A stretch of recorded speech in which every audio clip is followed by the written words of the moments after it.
Welcome to part 2. This is where the conversation gets real. We're diving into the expectations placed on women inside the Jehovah's Witness organization, the silent rules, the double standards, and the ways those expectations shaped our confidence, our relationships, and our daily lives. Let's talk about what women were really dealing with. Sometimes I notice that when we have these conversations, I think there's still some people who believe that women should know their place. When I put the video up there, I put the YouTube short, Maya, of you talking about why don't the brothers come to me? Take a listen to the clip. I don't know if you had this experience, but what I noticed was in the congregation, when brothers would have a problem with me, they would not come and talk to me about it. They would go and talk to my husband. That used to really make me upset because I would say to him, like, why don't they, if someone thinks that I'm doing something wrong, right? Why will they talk to you? Why don't they just talk to me? I'm a person. You know what I mean? Instead of my husband coming and bringing this news to me. I thought that was very disrespectful. And again, it just pushes this idea of a patriarchy, where men are more important than women. I'm so less important that I'm not even worth talking to. And this one sister, she came up there and she said, that's right. The brothers are supposed to go to the husband. The sister who made that comment is no doubt speaking in terms of what they call protection, but really it's just the culture. So I took the ChatGPT and I was like, look, I'm getting tired of this Victorian age that we live in. I understand what people are saying, and they're trying to say that it's the protection to go to this person's husband to talk to them about their actions. But then ChatGPT came back and said, it's a partnership. Talk to both. I think ChatGPT is wrong. If you have a problem, if I'm at my job and someone has a problem with me, they come and see me. They don't call my husband to come sit with me. I'm not a child. I found that stuff to be very humiliating. Okay. I found it to be very humiliating. In what world are we living? Just because I'm married to someone doesn't mean that they own me. This is not the 1600s or something right here. Okay? I work full time. I think once I started going to school and I was working full time and I'm helping to pay for all these bills, you need to respect me. Okay, I go into this job and everyone there respects me. When I go into this Kingdom Hall, you're going to respect me too. And if you have a problem, you can come and see me. I think part of the issue was they didn't really want to talk to me because maybe I'm not going to be so nice about it like my husband. Well, maybe we're touching on something real here. I know my husband just handed me the phone. So there was a brother that made a comment and he was like, hold on a minute. And he just gave me, he was like, this, you need to talk. What you want me to do about it? And so I just feel like it's the same situation. I mean, I guess it's depending on your husband, but me and my husband, we are partners. And so now he's got my back. If I say something and maybe they say something, he's going to step in and be like, excuse me, brother, what'd you just say? But as far as like, if it was a situation that they need to talk to me about, they can talk to me about it. They can talk because he's going to tell them to come to me anyway. So especially if it has something to do with something I've done, but and that has happened before, and he has said, go talk to her. Go right. I'm not going to tell her. Let's bring T into the mix because so T, she's in this religion as a single sister, so they would go straight to her, right? T, yeah. You want to weigh in on this? Yeah, that's true. They would. I guess was very independent, and things of that nature. So yeah, they would. I don't think they knew how to handle me because I wasn't like the other born and raised in single sisters, Mm-hmm. So it wasn't a whole lot that you could say to me and I would just say, okay. I would question it back. Right. So then they would go to what I would call like the pseudo husband, like, you know, maybe the elders that they knew I had a, you know, pretty decent rapport with, or to my Bible study conductor, because they knew that she would come down like a military sergeant. So, Right. but But I'm talking about from the angle of you're a baptized sister. You're not making it to all your meetings. You know, are yeah. they sending your Bible study conductor that aided you into the organization, or is it an elder talking to you on the side? Oh, I would get both. Okay. I would get both. So now check this out. So the sister that wrote the comment said it was a protection for Maya that the brothers would go to her husband on her, but T is not married. So who's protecting T? Yeah. Well, witnesses are, or I'm assuming that that person probably is witness affiliated, but the JWs are not the only ones that kind of have that idea, as far as from a religious standpoint.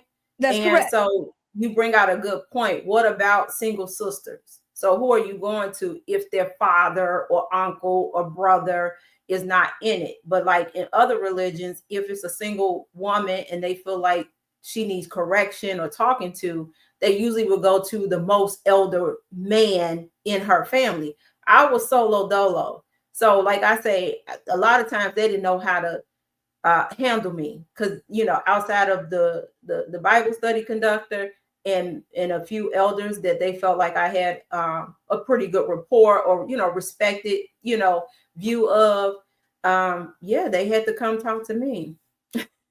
Yeah, because, you know, in your Muslim communities, that's how that rolls. I mean, like, a lot of these different religions, you know, there is a pecking order in how they deal with people. You know what I mean? Mhm. Were you going to say something, Maya?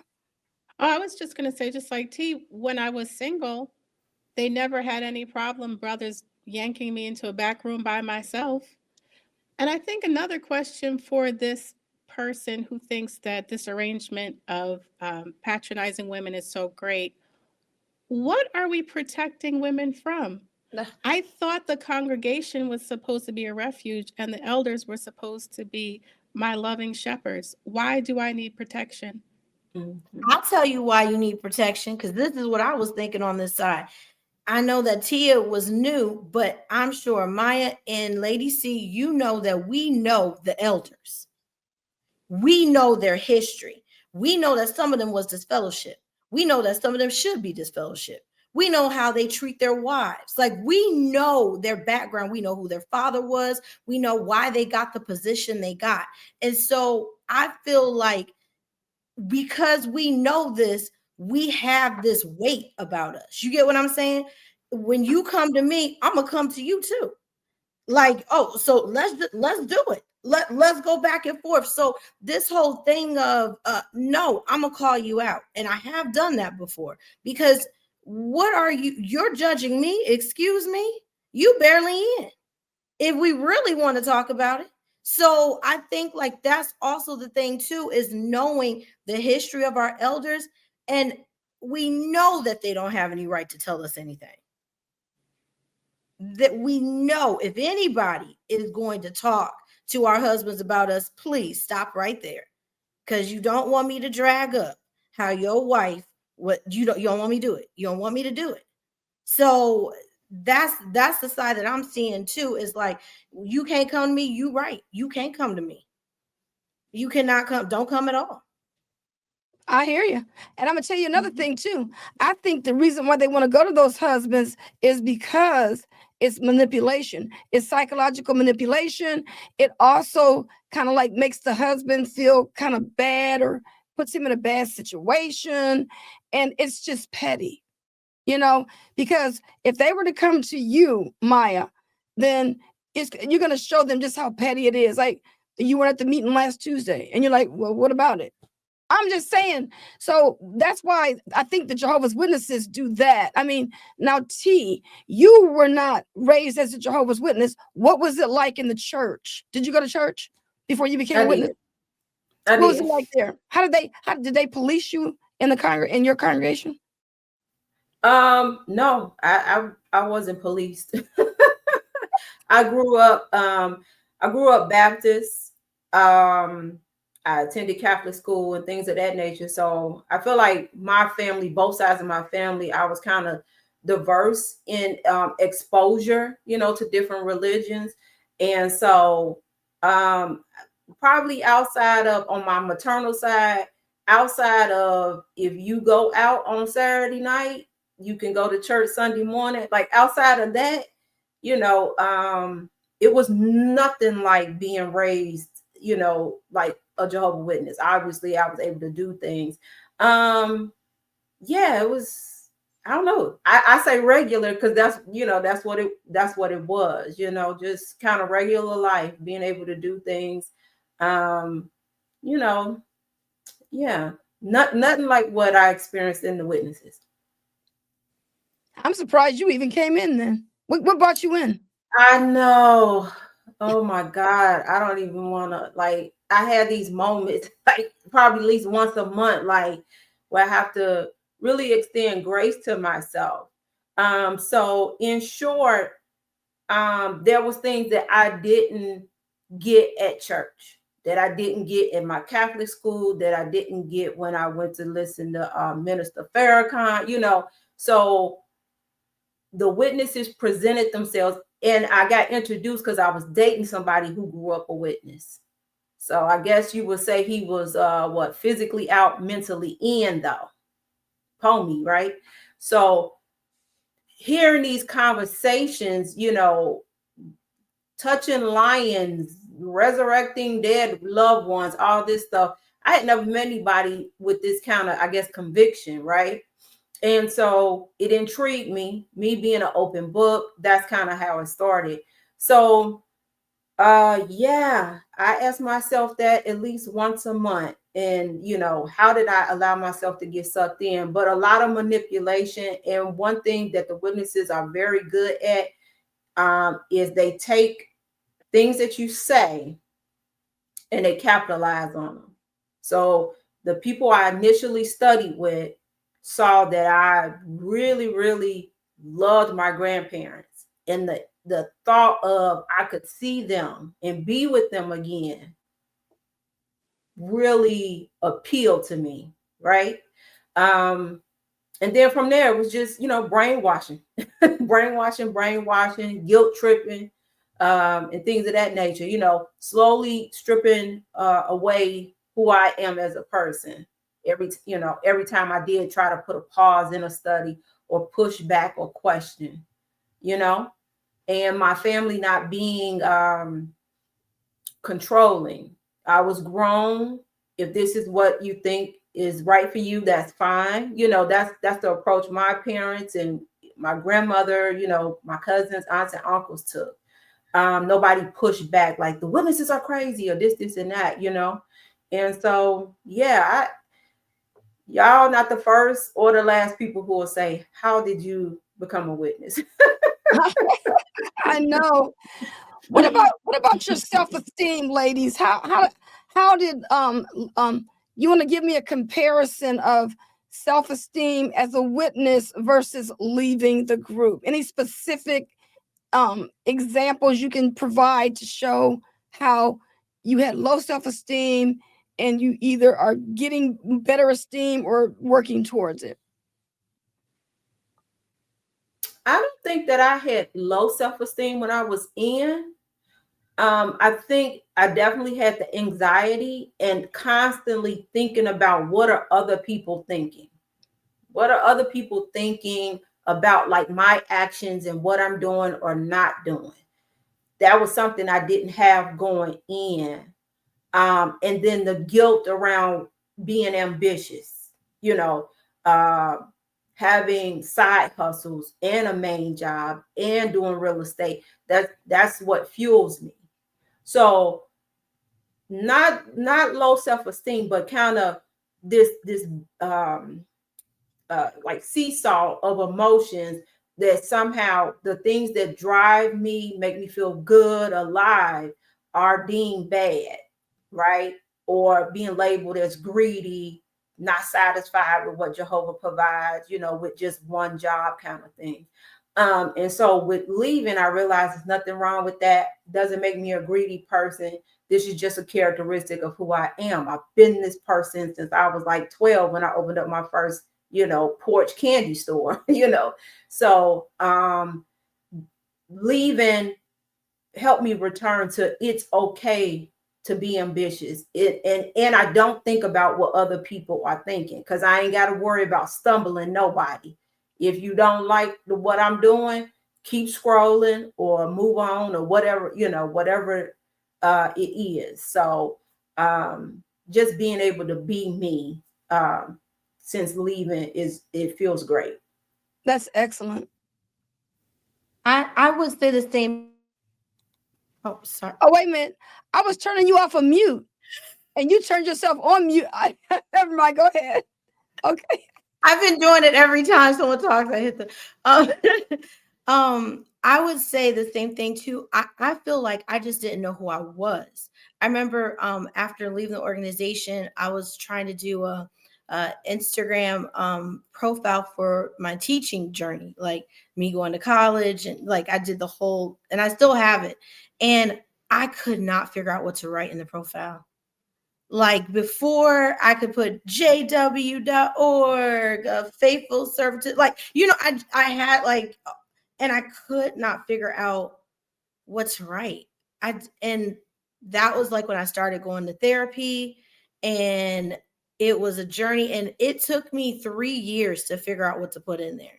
And now I'm like I can, I'm creative. I'm like, I know. So I think like as growing up in the organization, they just literally strip you of everything right away. And they kind of just tell you what to think, what to read, what to watch, everything is based off of the organization. And then without it, it's like you're building yourself to find out who you are, what you stand for. And it is awesome, especially like I can be like, I have a part where I can do political things. I can also talk about education, how I feel about, where we are. And like, I feel stronger in that. And because I know who I am now. I know who I am. And that is the thing. I think the organization took that away when I was young, but now I know. That's excellent. I think I was PMO, physically and mentally out for so long. And I would never recommend this to anyone. The group of people that I grew up with were all very, I'm going to just say uber witnesses, That's the kind of friends that my mother had. They were just people who were all about the witnesses. I never felt comfortable like that. That's not really my personality. And as the years went on and I started to here and there, like when I was maybe in my 20s, I said some things to my mother and my sister about my doubts. I just immediately got shut down. And it just kind of began this theme that Maya is like not great, and I really started to feel after some years, because just about everyone around me is maybe a true believer or very firmly connected to witnesses, and I'm not. Every now and then I'll express that I have doubts, that I don't like something, and people are telling me there's something wrong with me. So I think after some years I just felt like there's just something wrong with me, and then it's hard for me to have friends in the organization because I don't really feel comfortable with their type of attitude, and that wore me down. So since leaving, it's been great because I can find people who think like me, who believe like me, who have a spirituality like mine, or at least respect what mine has become, and I can be an authentic person. Yeah. I mean, and see, these are the things that we just didn't know. Like, Rashana, when you were talking about you didn't know who you were and you didn't know how to write your bio. I mean, that is just so true, because everything that you did was all related to their activities. But I want to tell Maya this, since we're all here. I don't think anybody ever talks about what moms go through at the convention. Just want to say this.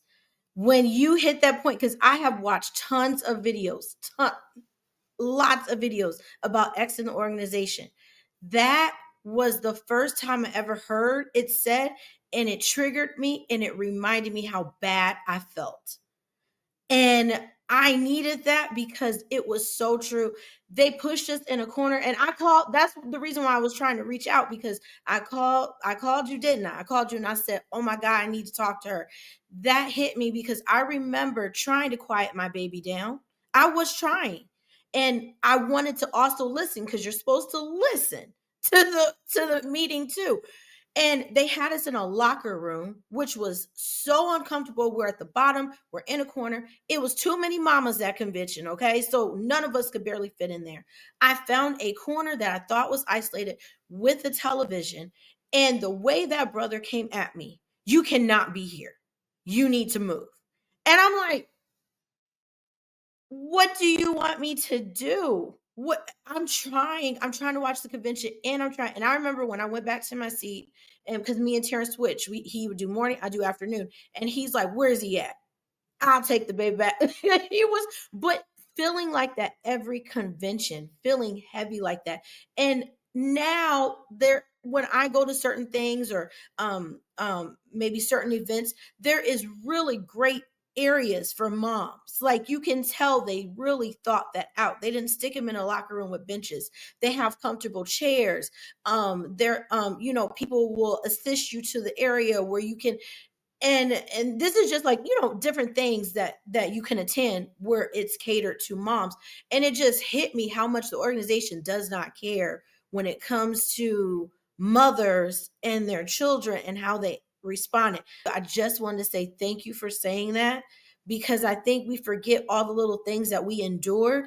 And I had 3 kids. So going through that for years and years and years, there's a 7 to 10 year gap. That was a long time of just being uncomfortable with conventions.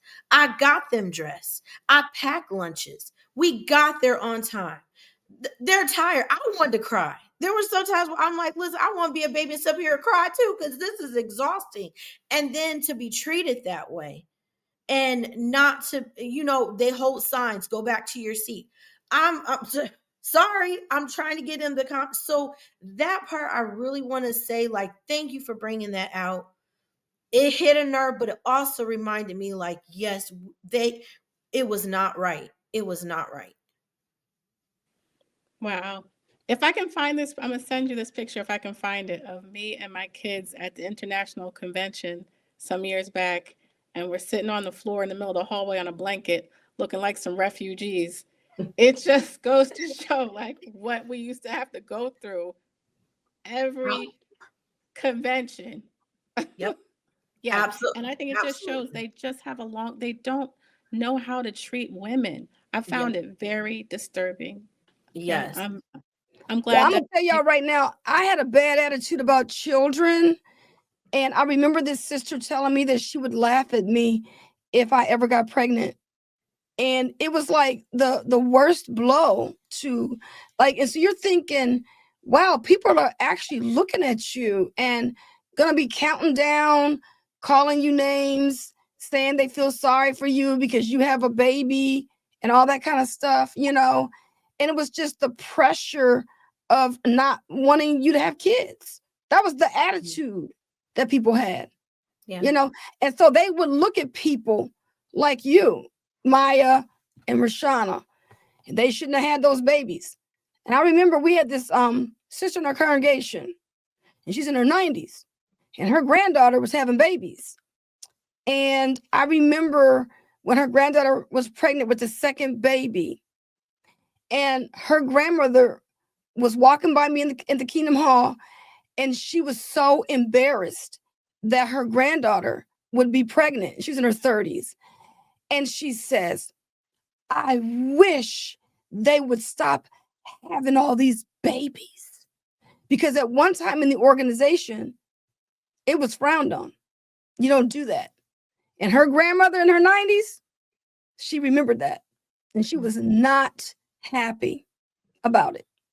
Even in the publications, I don't know if you remember, on the digital device in one of the watchtowers, they had a child looking back, like they're hanging on the back of the chair, and the sister in front has this frown on her face. Like how, but in the paper copy that we got, and I never forgot that, it was not in there. And so I was just, yeah, it's a total different picture. It doesn't even show a baby turned around. And so I was like, yeah, that's exactly how you feel about our kids. That is exact, but you don't want us to put them to sleep because there's a certain age limit. They don't tell you the age limit, but they make you feel like that child should be staying awake to pay attention. So there's hidden rules to this, but it is rules that they put on. Yeah. And do you know, and I just got to make this point. Do you realize that it's those kids that they didn't want people to have that's adding to their ranks today? Mm-hmm. You know what I mean? Because without those kids, they wouldn't have the little 9 million Jehovah's Witnesses that they bragging about. I just want to add that those were probably some of the worst conversations to kind of ear hustle on. The older sisters, pioneers, who would dog the young families who were having kids. And sometimes literally saying to their face, why are you having another baby? And it's like, they're married. They seem to be able to afford it. Why are you so upset that these married young people are having babies? But yeah, you want to get a dirty look, start having some kids. Yep. Yeah. Which is so hypocritical because I can't tell you how many like single moms they would meet in the ministry who might have had 1 million kids, and they would be just as happy to go pick them up and buy Pampers and buy groceries and this, that, and the third so that they could keep that study. But then you treat the ones who are baptized, married, making the meetings like they're doing something wrong. Yes, a true story. My mom was so upset when she found out I was pregnant again. Still married, still all right. And she did not want to have a baby shower for me. She was just like, we are getting so close to the end. But she had a Bible study who had 3 children, and she would pick them up. They would come over for dinner. She would buy them clothing. She even asked me if I had anything from my oldest that I could. I kid you not. So you are 100% right. Absolutely. They will do for their Bible studies that have children. They will pick them up from school if they need them, but for those of us inside the organization, it's like we committed such a terrible sin. Absolutely. This part of the conversation matters because these rules didn't just shape how we behaved, they shaped how we saw ourselves. But the story doesn't end there. In the final part, we'll talk about reclaiming our voices, rebuilding our lives, and what thriving really looks like on the outside. Join us in part 3,